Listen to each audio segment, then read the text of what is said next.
This is our highlight for our webinar, our youth exchange session. We are very, very excited to have Dr. Natasha DeJarnett joining us. She is faculty at the University of Louisville. She works with the School of Public Health and Information Sciences, but she also has a rich background of advocacy as well as science because she previously worked at the American Public Health Association. And so she has this great sort of science and advocacy and working with communities background that we so need in science. So I'm very, very excited to have her join us. Dr. DeJarnett, if you'd like to add a little more to your intro before you start, just to share where you come from and how you do this work, we would love that. And then we're very eager to see your presentation. Oh, thank you so much. I built in a slide for that, so I will go ahead and launch my slides. I am so grateful for the honor and the opportunity to be here. And let me go ahead. Can I get a thumbs up, thumbs down? Okay, great. So the slides are showing. So I'm really grateful, and thank you so much, Dr. Huntington-Mascos, for the kind invitation. So before I dive into the aspects about climate and youth health, I'd first like to share with you a little bit about our research center. So I'm part of the Christina Lee Brown Envirome Institute here at University of Louisville. And I am so glad that Dr. Huntington-Mascos introduced us to environmental health. It's really important because the research that's out there shows that when you ask people, random, regular people right off the street, what is environmental health? They believe that it is how we impact the health of the environment. And though that is very important, environmental health is how our environments around us impact our health. So where we live, work, play, pray, learn, all these environments, how that impacts our health. And one question I hear people, one way I hear people describe environment, did you brush your teeth this morning with water? Did you have a glass of water with your breakfast this morning? Did you just take a deep breath in? All of that is thanks to the good work of environmental health. So I'm really glad and how she teed that up. And so at the Envirome Institute, we study health within these environments. We look comprehensively, the natural environment, everything that's not man-made around us, our social environments, that could be our societal influences on how environment impacts our health. And then we have our personal environments, and these include things like where we live, and even health behaviors like what food we choose and our exercise. So that's how we look at environment through a very comprehensive approach. And I'll share with you now a little bit of how I got here. So I went to Western Kentucky University. I studied chemistry and biology. And when I left Western, I went to the Lexmark International Incorporated. It's a printer manufacturer headquartered in Lexington, Kentucky. And I did chemistry research and development activities there. And I enjoyed working at Lexmark, but something had me connected to health, and I couldn't figure out what that meant. And I started volunteering in health activities on the weekends and the evenings. And doing that, I met a woman that had her PhD in public health, and that was the game changer for me. I found what I was missing. I found that missing link. And so I came to University of Louisville, and I got my master's, my PhD, and postdoctoral training here in public health and concentrated in environmental health. And environmental health really was a great bridge between my experiences in industry, some things that I was becoming sensitive to, but I just didn't know the words for it. I didn't know what environmental health was.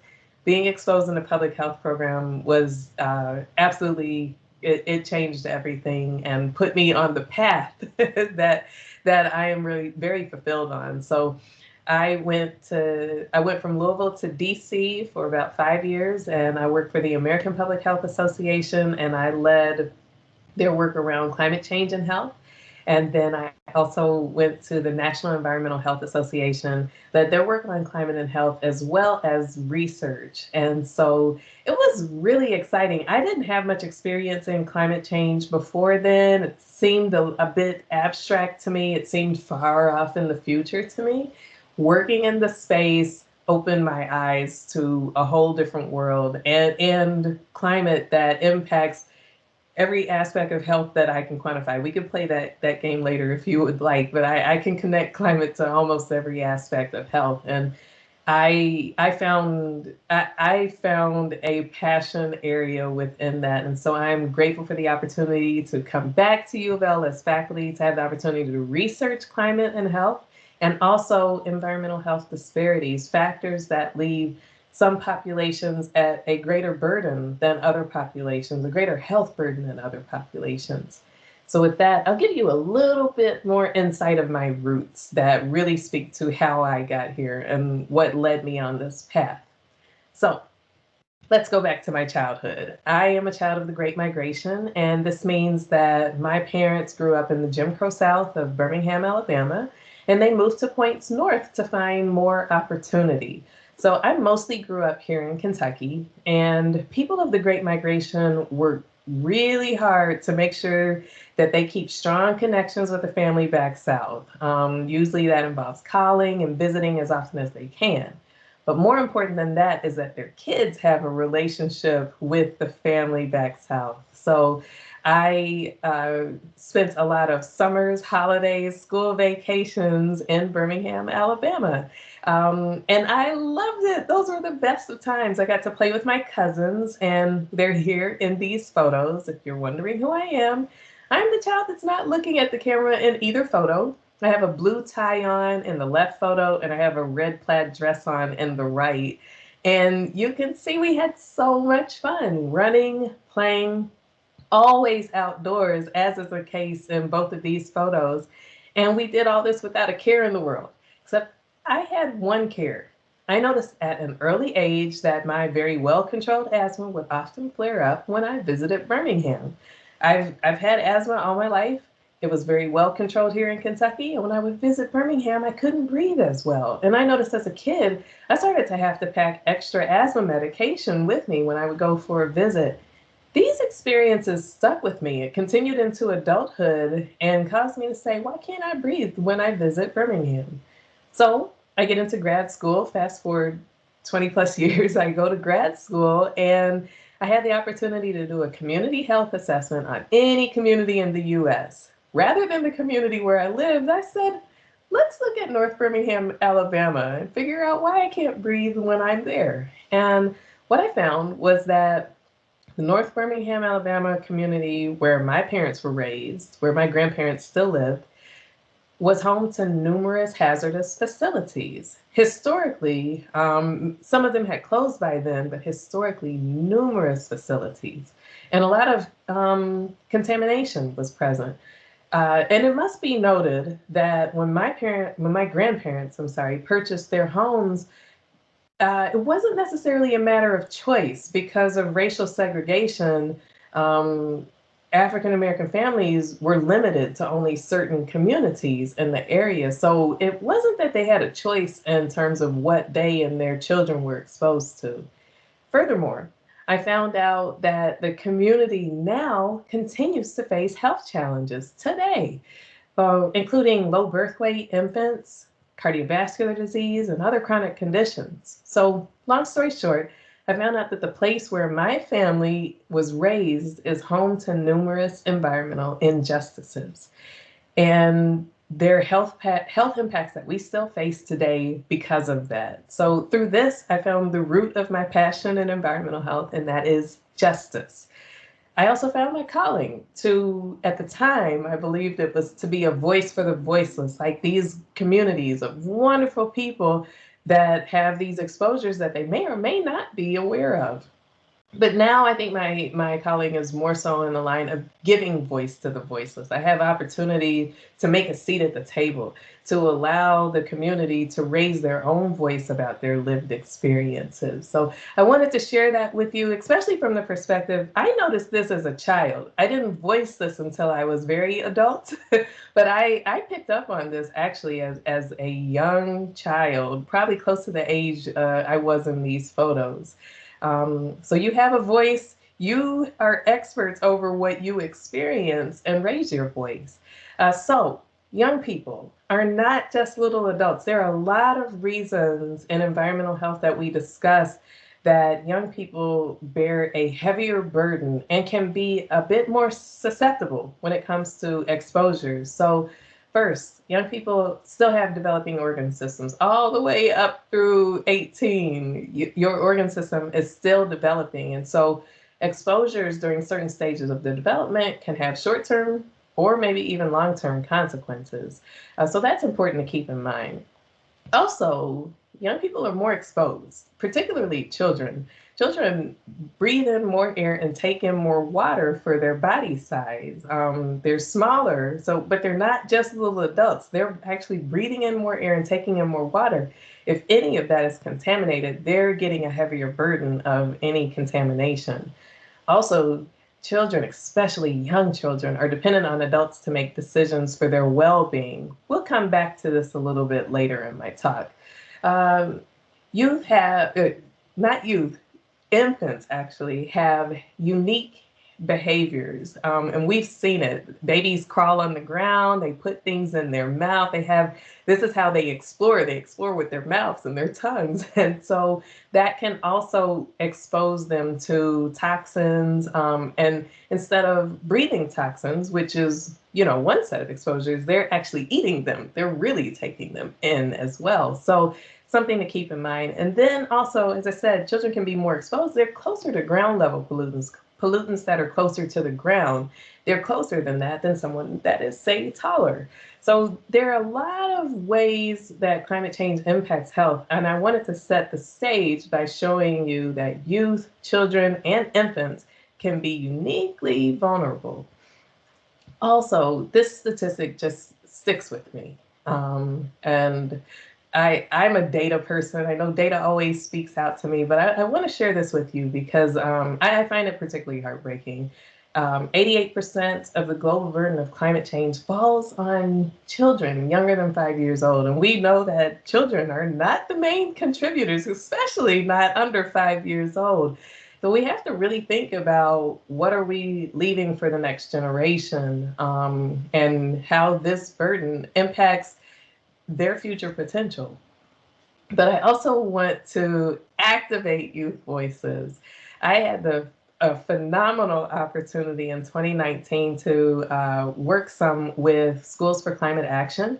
They're headquartered in California, and they are absolutely fantastic. So these youth organize a Hill briefing, and what that is, you have a meeting on Capitol Hill with the intent of educating lawmakers. So you're informing lawmakers. They also did advocacy activities where they went and met with their actual Congress people or Senate.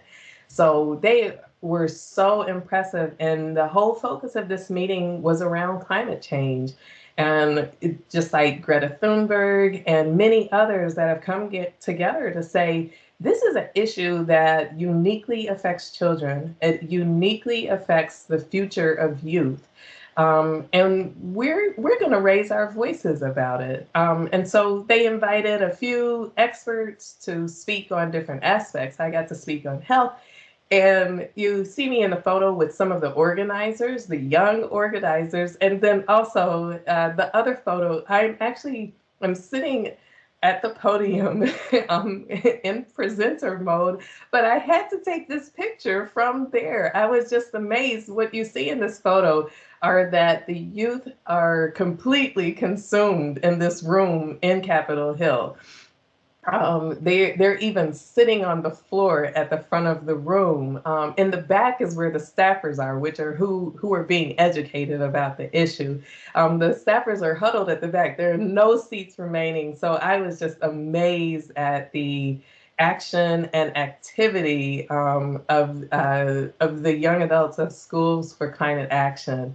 And they also, I got to speak to one of their classes. They had a climate advocacy class in their 8th grade class. So anyhow, I could go on and on about them, but I just had a phenomenal experience. So with that, I'm going to step briefly through a few different ways that climate change affects youth health, and I will also connect these with what are some things that are happening in the field of environmental health to protect communities from air quality or extreme heat or extreme weather. So we all deserve clean air to breathe, and climate change is decreasing the quality of the air that we breathe. What's happening is carbon dioxide levels in the atmosphere are trapping heat and pollutants below. That's decreasing the quality of the air that we're breathing. And so this extra trapped heat as well also decreases the quality of the air that we breathe. So we have air pollution, we have extreme heat. We also have environments that are more conducive to wildfires. We're having more drought. And with the drought comes the increased risk for wildfires. Wildfires release smoke that is very toxic. In fact, the latest research shows that the pollutants in wildfire smoke can be more dangerous than the pollutants in traffic emissions or tailpipes of cars and diesel trucks, which is an interesting revelation in new research. And so this can be particularly hazardous, especially for children. And wildfires are causing young children to miss school. And then climate change is increasing allergens. We have a longer warm season. But because we have more carbon dioxide in the atmosphere, this is making our pollen more potent and more intense. So we have a longer, hotter, warm season and a longer and more intense pollen season, increasing our allergy experiences. So we've got risk of asthma, we have risk of allergies, and these aren't just nuisances. These can contribute to school absences or even decreases in school productivity, which we know that very important for the long-term health of students is being in school. So these are hints that challenges with air quality can uniquely affect youth. So what are people doing about it?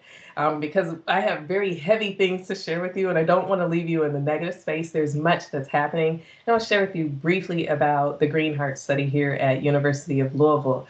Our Envirome Institute has partnered with the National Institute of Environmental Health Sciences and the Nature Conservancy to plant trees for healthier air. So we're looking at pollution levels and heart disease risk before and after planting trees. Now, that's research in itself. Deciding what trees, what types of trees, where to plant the trees was also a big research project. So that's been going on and the trees are being planted this summer. So really excited to see what we learn from this. That's something that people are doing in other cities across the nation as well. But certainly what we learn from our experience and how it connects to health here will be something that we can easily share with others on something tangible that other cities, other areas can do to protect their communities from challenges with air quality. Other things that are happening in the environmental health workforce include testing air quality. When it's noted that something is wrong with the air quality, they issue alerts.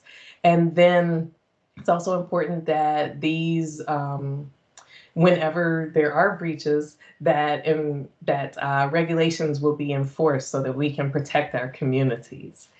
So extreme heat.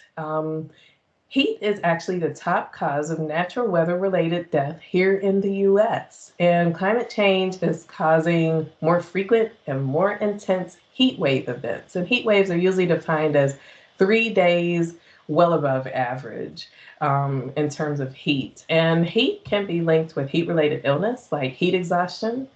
I, as a child, had a traumatic experience with my mom having a heat exhaustion event right in front of me. We were doing heavy lifting outside. in the hottest part of the day. I was probably in middle school or high school, and she definitely was experiencing heat exhaustion. It was frightening. Mom is okay. What is more frightening is heat stroke. This is a medical emergency. This is when a person is past too hot. They're not even sweating anymore. That's when 911 needs to be called, because without rapid medical attention, heat stroke can actually be deadly. And heat events are also linked with respiratory, like asthma. Asthma can be triggered in these heat events as well. So children, youth can be more susceptible when it comes to extreme heat, because for very young children, they're outside, they're playing in the hot heat. They don't necessarily know when they've overdone it. Their brain doesn't kick in and tell them it's time to sit down, it's time to cool off, get some water. And then also people that, not just outside, but people that are playing inside and in environments that are not air conditioned can be susceptible as well. So these are things to keep in mind when it comes to extreme heat, with that concern that it's getting hotter. Some things that are happening in the environmental health workforce include planting trees. Not only do trees pull air pollution from the air, they provide shade and a cool place to rest.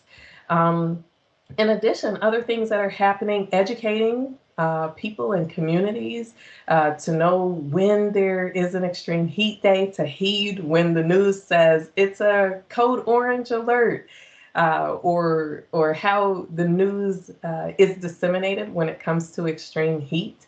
But also ensuring that people that don't have access to air conditioning have access to a cooling center, somewhere where they can go to cool off, and that they can actually access a place to cool off. So that might be a library, but communities often have plans in place where people can go to cool off, because, as I said, heat, you can get in a dangerous situation pretty quickly when it comes to heat.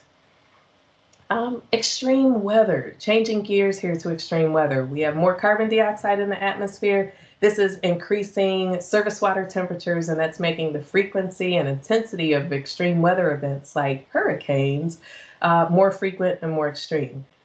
In 2020, we had 30 storms to make landfall, and that was absolutely record-breaking, unprecedented. My notes here in my slides are talking about 2017, because 2017 was unprecedented until we got to 2020. So we're seeing these extreme type of events happen more often. And so in 2017, we had hurricanes Harvey, Irma, and Maria all make landfall on the US within a very short time span. So it was trauma after trauma after trauma in 2017.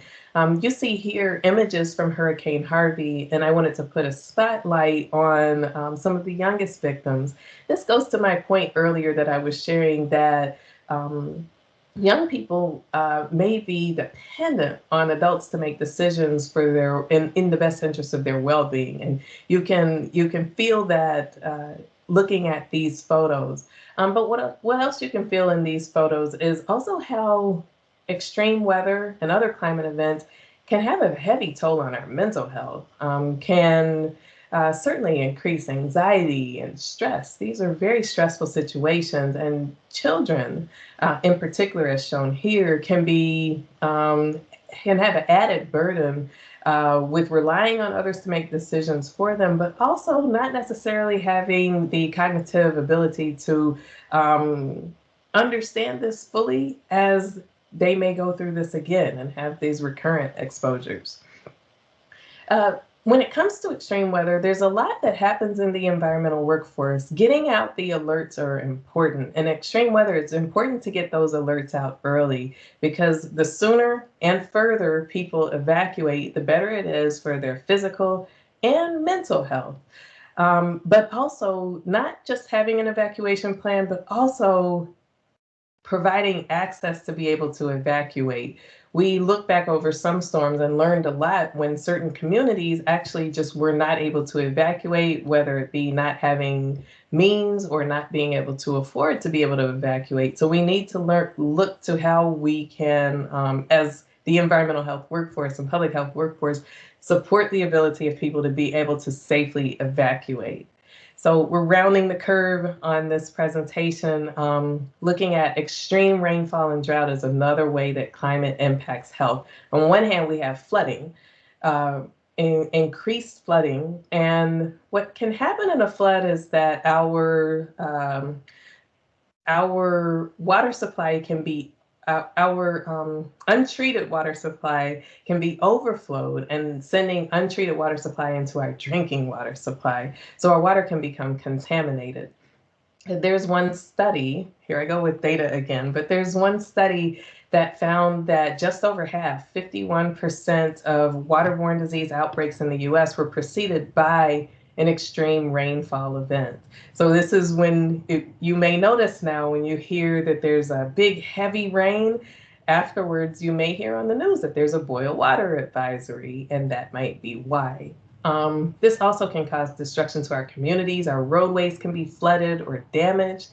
And this can happen at times where we need our roads the most because we need our roads to be able to access medical service or other needed services. On the other hand, we have more drought in some areas. So with that can affect our agricultural system, and can even decrease the amount of crops that are farmed that year. And that can contribute to malnutrition. We're seeing that globally, not as much nationally, but that's something to be aware of. And that can uniquely burden youth and children globally. And then also wildfires as a result of drought, which I have already shared with you. So what's happening around drought and rainfall globally? Well, environmental health workers are teaming up with farmers to educate farmers on climate smart practices. So diversifying the type of crops that they farm, also soil and water conservation. And this can improve diet in households and even can balance gender differences in communities. Other things that we do, we test soil, we definitely test the water, and let people know when there has been a breach. So the last impact that I'll share with you is vector-borne disease.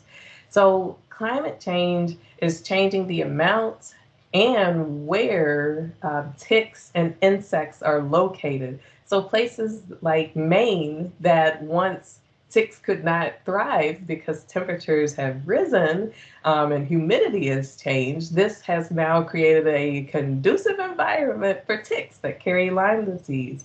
We also see increases in West Nile virus and Zika. The challenge with this for children is, once again, children may spend more time outdoors. So that can lead to a higher risk of exposure. That's why it's so important of public health intervention. Check yourself for ticks after you've spent time outside. You've probably heard this before. So that, and that's at least part of the why behind that. So what else is happening in the environmental health workforce? Certainly educating on those things, educating people to wear insect repellent in the summertime, wear long, lightweight covering clothing in the summertime to protect ourselves. Even working with doctors to let doctors know that our surveillance is showing increases in Lyme disease. This is what to be aware of. Here's information to share with your patients. We also do vector control, spraying for vectors, insects, and pests. And then also looking to eradicate these habitats that would attract bugs, like standing water. People may have tires in their yard. Tires are notorious for holding water and becoming a breeding ground for insects. So with that, I wanted to put a spotlight on certain populations that are most susceptible, because we're all at risk to the health threats of climate change. And as I have stepped through this really quickly, I've shown you that the health threats are vast. But what's important to note is that there are certain populations that are more burdened by this. And climate change can actually become a threat multiplier on top of all of the health risks that these groups experience. I've shared with you a lot about how youth can be uniquely burdened by climate, but older adults, they're more likely to have other diseases or chronic diseases.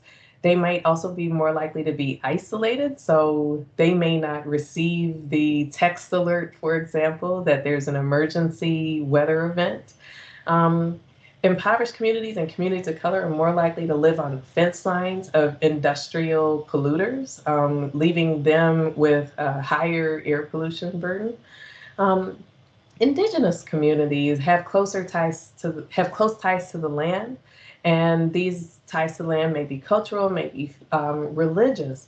But climate is changing this and is changing the ability to pass on those traditions and also to engage in those close ties to the land.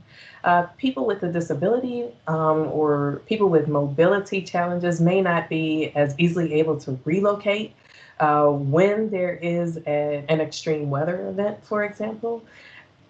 And as I said, it's very important that people can evacuate and can evacuate early. Undocumented residents may be concerned with going to a storm shelter for fear of deportation or otherwise, and LGBTQ populations may also be uncomfortable with storm shelter for fear of discrimination or otherwise.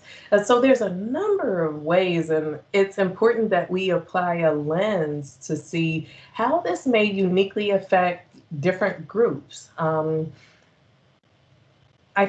I share this because when we think about climate action, if we're not thinking about all the populations and the unique ways that they experience this, we may miss the mark in terms of action. So I challenge you to apply a lens of equity, whether or not you go into the field of climate change, whether or not you're in the field of public health, but always to try to apply a lens of equity to see how people may experience something differently. I hinted to you about that it's not just physical health, it also extreme weather and floods can increase our risk of stress, anxiety, post-traumatic stress disorder, and even depression. There's a study on Hurricane Katrina and found that nearly half of Hurricane Katrina survivors developed a mood or anxiety disorder shortly after the storm. It's important to be aware of. Extreme heat can even make some of our medications inactive. So it affects mental health in a number of ways. Something else to also be quite aware. So if you're interested in the field of climate change, there's so many ways to insert yourself, especially in the space of health. But mental health is often stigmatized. It's often not brought into the conversation. It's very important that we note that climate change also impacts our mental health. Lastly, I don't want to leave you in the dark space. Like I said, the conversation would get a bit heavy. When I was at the American Public Health Association, and I do not want to be too political, but I do have to set the stage on this. It was 2016. We had spent the year preparing for our 2017 year of climate change and health. So a whole year dedicated to climate change and health. We had all these partners lined up. And then the 2016 election happened. And the question was, do we still move forward with this? Because the administration has said climate is not a priority. So do you want to start the year off doing something that you know is an exact opposite of what their priorities are? So that was, and that's a question to be considered. And so someone asked that question to our executive director, Dr. Georges Benjamin, who you see here in the gray suit. And he said, quoting Reverend Dr. Martin Luther King, "It is always the right time to do what's right." There was never a doubt with him that we were going forward with this campaign. The campaign was wildly successful. The highlight of the year for me is this photo where you see us here with Vice President Al Gore. It was so exciting to get to meet him, but really through meeting him and others, we were able to get a big spotlight on that climate change is a health issue. It's often discussed in very polarizing terms, and there's a lot of different ways that climate impacts a lot of different systems, but I believe that speaking on it in terms of health is really a unifier. And I think it's a very important focus area because our health is so important to our futures. So with that, I am excited about youth that have raised their voice in this space. It has been effective. It has been clear with the unique ways that climate impacts youth. I applaud and certainly want to give voice and give space for youth to raise their voice in this. So please be well, stay safe.